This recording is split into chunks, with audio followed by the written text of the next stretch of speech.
patch 1.7 has not had a significant impact on the meta, so it's more or less a continuation of patch 1.6.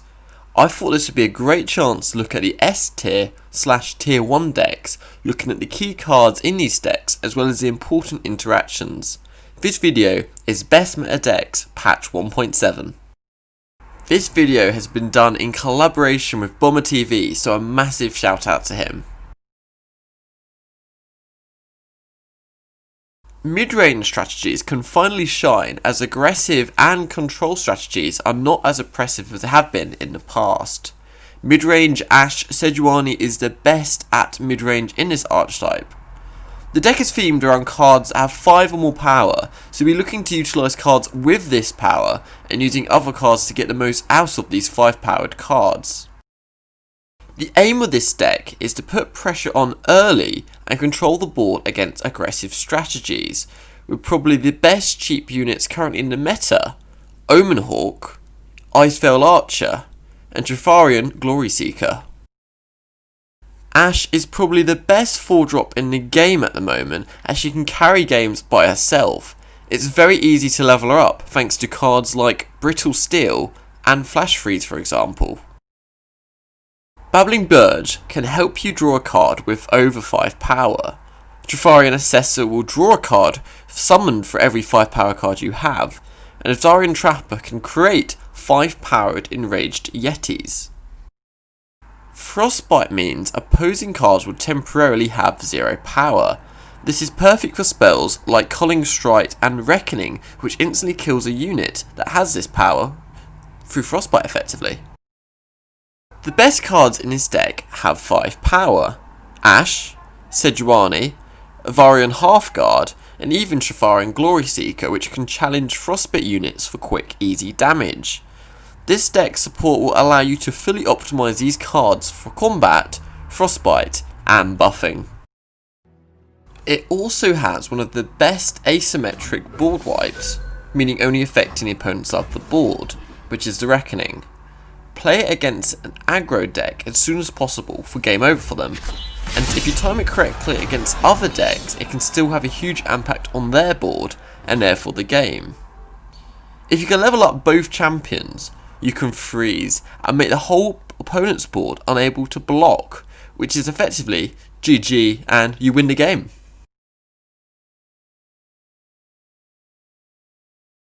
Ezreal Twisted Fate is staying at the top of the meta as it didn't actually receive any nerfs, unlike all its competitors. To counter the more mid-rangey strategies, it evolved a bit more towards a tempo and value play, while still keeping its combo nature. It features cards from Bilgewater and Piltover and Zorn, with a low average card cost, with 37 costing 4 or less mana. Early game is strong with both aggressive and value units such as Jagged Butcher, Chempunk Pickpocket, and Petty Officer. In particular, you could start off turn 1 with a warning shot into Jagged Butcher, which is 2 cards, but it's probably better to start off just on turn 1. Only do this if you're going first. There are also great ways to generate value, such as the Pilfer package, featuring Black Market Merchant and Pilfered Goods, or Twisted Fate. In particular, the good old Black Market Merchant and Pilfered Goods is basically a 3 mana draw, 3+2 in cost, -2 discount, which is still really good value even after the nerf. To help you stabilise or to completely destroy your opponent, Riptide Rex is simply the best. Most of the time it is a board wipe which comes with a 7/4 unit and some nexus damage. What can offer more than this? If you have a warning shot, then play it before the Riptide Rex. If not, try to attack and get at least one attacker to activate the Plunder ability before summoning him. Since Ezreal is the main win condition, the combo part of this deck, we also need to run removal such as Mystic Shot and Make It Rain to protect him. This will synergise with the tempo strategy early on, basically making this deck very powerful in the early game whilst building up to its win condition in late game, whereas you're basically spanning spells and using Ezreal's level up effect, effectively wipe out your opponent.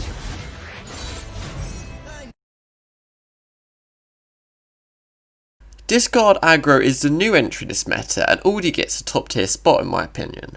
The strategy is aggro and it benefits from going wide with lots of units to finish things off.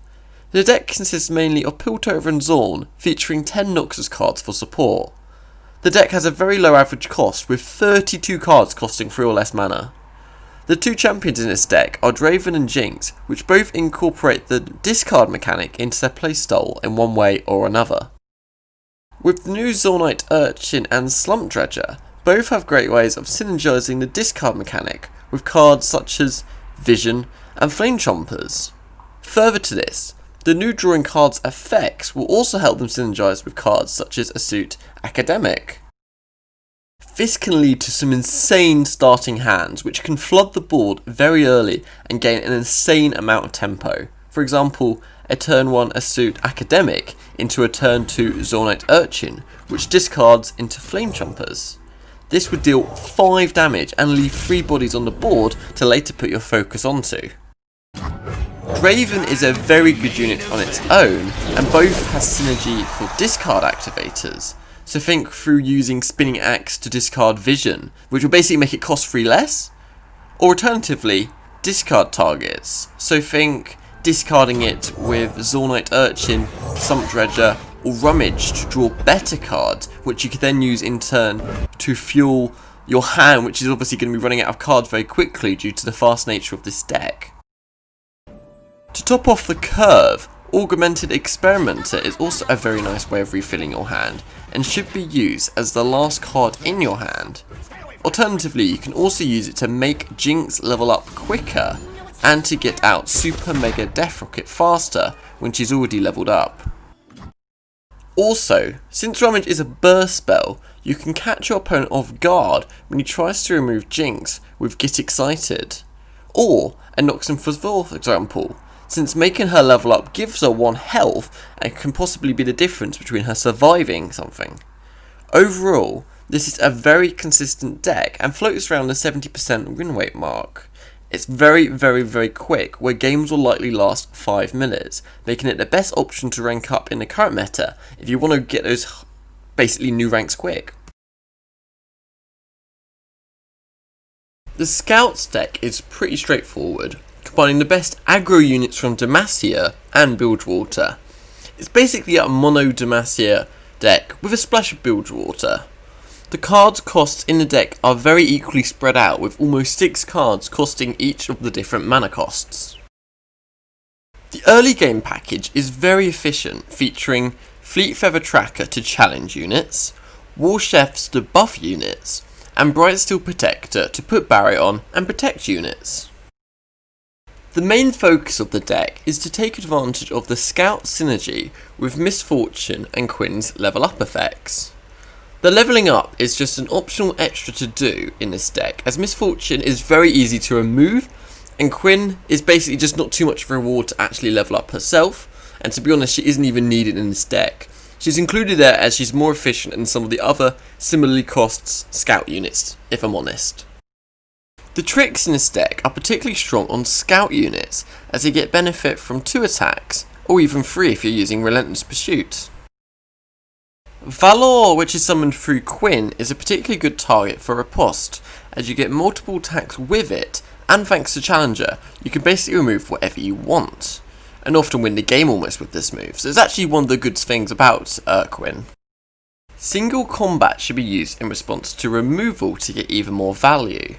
Ranger's Resolve to counter an AoE effect, and Riposte should be used on the first attack of a Scout unit so it gets the bonus attack twice in a turn. If you feel these cards would be quite useful against opponent's deck, keep those tricks. If not, mulligan them away to smooth your curve, so effectively you're going to be looking for certain spells to combat certain opposing decks. Spider Endure is an aggro version of the control deck, They Who Endure, and we've actually already seen a lot of this deck in the past, and then They Who Endure got nerfed, but people started to realise it's actually still pretty good. So this is a control deck that revolves around killing your low cost units and finishing them off by summoning a very big buffed up They Who Endure. The deck plan is pretty simple, and you're going to be using cards from both Shadow Isles and Freylord. So you've got your Last Breath cards to build up the death tally total, like Ravenous Butcher and Cursed Keeper, and then you're going to be finishing off with this big death tally total by summoning a They Who Endure, and then further on by finishing, killing it with Atrocity. They Who Endure will naturally be big since this deck has a spider theme, which means swarming lots of weak units who will die frequently. The deck means you go wide with lots of units, and this consists of cards like Elise and Haunted Relic allowing you to do this, which also synergizes with some other burn damage from Neverglade Collector when they die.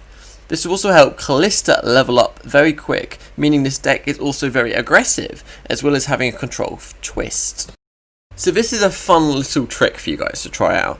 So if you have a game where a Varstan Sentry dies, and you haven't had any stronger units die so far, and you get Callista to level up, but don't kill any other stronger units, because effectively Callista will keep reviving a Varstan Sentry, and when Varstan Sentry dies, you get to draw a card. So effectively every time Callista attacks, you get to draw a card, and this will help you beat your Ring Condition a lot quicker by getting all the cards you need. There are so many great decks in the meta at the moment, so it's actually really hard to choose the best ones to cover in detail.